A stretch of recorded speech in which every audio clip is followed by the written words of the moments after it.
Hello everybody, welcome to Admit Physics by Arun video channel. In today's video, we are going to solve multiple choice questions from the chapter ray optics. This is the 13th question for this chapter ray optics. Okay?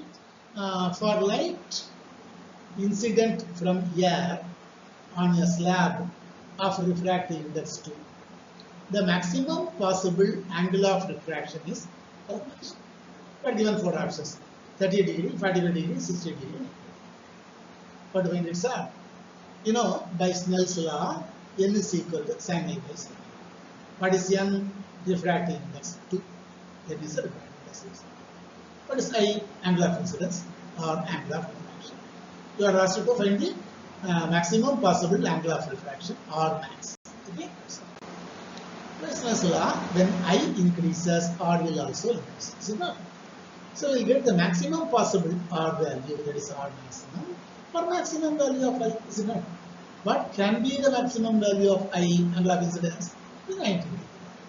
So now we have n is equal to sin A by sin R, that is by Snell's law, that is 2 is equal to, because 2 is the refractive index, sin A, maximum sin value, maximum I value, sin 90 by sin. What is sin 90? 1. So it is equal to 2 is equal to 1 by sin R. Then you bring sin R to LHS and 2 to the RHS.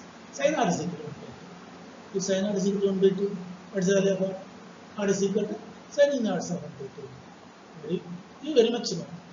If sin R is equal to 1 by 2, R is equal to 30 degree. So the maximum possible angle of refraction is 30 degree. Option A is the right answer. Out of 4 options, option A is the right answer. So far, we have discussed 13 questions from the chapter. In our next video, we will discuss a multiple choice question from another chapter. Till then, thank you one and all. Thank you.